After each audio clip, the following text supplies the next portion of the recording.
شوہر مر چکا ہے، عورت کے پاس بہت زیادہ پیسہ ہے، وہ حج کرنا جانا چاہتی ہے، شوہر انتقال کر گیا، اب عورت اکیلے حج کرنے نہیں جا سکتی ہے، جبکہ مستطیع ہے، صاحب استطاعت ہے، حج کرنے جانا چاہتی ہے، اچھا کام کرنے جانا چاہتی ہے، اسلام کہتا ہے کہ تیرا شوہر نہیں ہے تو بھائی کے ساتھ جا، بھائی نہیں ہے تو باپ کے ساتھ جا، باپ نہیں ہے تو بیٹے کے ساتھ جا، لیکن کسی محرم کا ہونا ضروری ہے، اس کے ساتھ جا۔ چیخ کر عورت کہتی ہے کوئی نہیں ہے، میرے پاس دولت ہے۔ اللہ کے نبی کہتے ہیں پھر دولت سنبھال کر اپنے پاس رکھ، اگر تیرا بھائی نہیں ہے، بیٹا نہیں ہے، شوہر نہیں ہے، باپ نہیں ہے، کوئی محرم نہیں ہے تو تو اکیلے حج کرنے نہیں جا سکتی ہے۔ نہیں، اے اللہ کے نبی، میرا پڑوس میں بڑا اچھا نیک حاجی نمازی نیک آدمی رہتا ہے، میں اس کو بھائی بنا لیتی ہوں، چلی جاؤں۔ فرمایا نہیں نہیں، منہ بھولے بھائی کو بھائی بنا کر اس کے ساتھ تم حج کرنے نہیں جا سکتی ہو، اس لیے کہ اپنے منہ سے کسی کو بھائی بولنے سے وہ تمہارا سگا بھائی نہیں ہو جائے گا، اپنے منہ سے کسی کو بیٹا بول دینے سے وہ بیٹا نہیں ہو جائے گا۔ تم کسی کو بیٹا بول دو، بھائی بول دو، جو چاہو بول دو، لیکن اسلام یہ کہتا ہے کہ اس کے ساتھ بھی عورت کو اجازت نہیں ہے کہ وہ حج کرنے جائے۔ اگر کوئی نہیں ہے تو مت جاؤ، لیکن اسلام اس بات کی اجازت نہیں دیتا ہے کہ تم اکیلے جاؤ یا کسی کو بہن، کسی کو بھائی یا بیٹا بنا کر جاؤ، اس بات کی اجازت نہیں دیتا۔ اسلام ایک عبادت میں، حج جیسی عبادت میں بھی عورت کو کسی غیر مرد کو منہ بولے بھائی اور منہ بولے بیٹے کے ساتھ بھی جانے کی اجازت نہیں دیتا۔ تو میرے بھائیو، جب خانہ کعبہ میں جانے کی اجازت نہیں دیتا ہے، صفا مروہ کی سعی کی اجازت نہیں دیتا ہے، اتنی خوبصورت عبادت کی اجازت نہیں دیتا ہے، تو بازاروں میں اکیلے گھوم کر شاپنگ کرنے کی اجازت کیسے دے گا؟ پھر بازار کے اندر عورت کو اکیلے جانے کی اجازت کیسے دے گا؟ اتنی خوبصورت عبادت کرنے کی اجازت نہیں دیتا ہے، اتنی خوبصورت عبادت کرنے کی اجازت نہیں دیتا ہے، تو میرے بھائیوں پھر عورت کو بازاروں میں گھومنے کی اجازت کیسے دے گا؟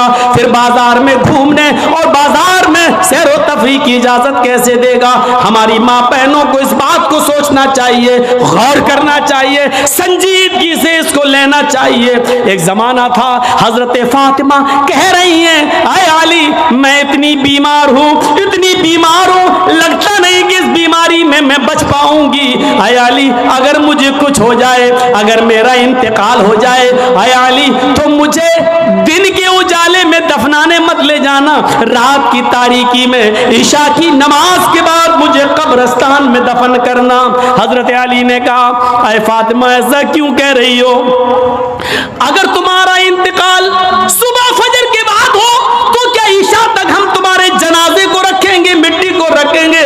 تمہارے باپ کا، تمہارے ابو کا فرمان ہے کہ میت کو جلدی قبرستان لے جاؤ، پھر میں لیٹ کیسے کروں؟ فرماتی ہیں اے علی، اے میرے پیارے شوہر، مجھے رات میں ہی لے جانا، میری بات کو گرا باندھو، میری بات کو مضبوطی سے پکڑ لو، میری وصیت کو یاد رکھنا، چاہے میرا انتقال کبھی بھی ہو، لیکن مجھے عشاء کے بعد دفنانا، مجھے دن کے اجالے میں قبرستان نہ لے جانا۔ اے علی، میں نہیں چاہتی ہوں کہ میرے مردہ جسم پر پڑے ہوئے کفن پر بھی کسی غیر مرد کی نظر پڑے، میں اپنے کفن پر بھی کسی غیر مرد کی نظر نہیں پڑنے دینا چاہتی ہوں۔ اے علی، مجھے رات میں لے جانا، دن کے اجالے میں نہیں، میں نہیں چاہتی کہ میرے کفن پر بھی کسی غیر مرد کی نظر پڑے۔ میرے بھائیوں، انتقال کے بعد نکاح جائز نہیں ہے، انتقال کے بعد شادی نہیں ہوتی ہے، لیکن انتقال کے بعد بھی اپنے جسم کو تو چھوڑو، اپنے کفن کو بھی کسی غیر مرد کو دیکھنے کی اجازت نہیں دے رہی ہیں۔ یہ تھا حضرت فاطمہ کا پردہ۔ اس پردے کی روشنی میں میری بہنوں، اپنے گریبانوں میں جھانک کر دیکھو، اپنے گریبانوں کے بٹن کھولو اور تلاش کرو ہم کہاں کھڑے ہیں، ہمارا پردہ کیا ہے، ہماری عزت و آبرو کیا ہے۔ آج ہمارے چہروں کو ہرگز و ناگز دیکھ رہا ہے، کل تک ہمارے ان خوبصورت گالوں کو کبھی آسمان کی نگاہوں نے بھی نہیں دیکھا تھا، چاند و ستاروں نے بھی نہیں دیکھا تھا، اور آج لیتا ہے. ہر کس و ناکس جس کو چاہو آج وہ بڑی آسانی سے ہماری بہنوں بیٹیوں کا دیدار کر رہا ہے.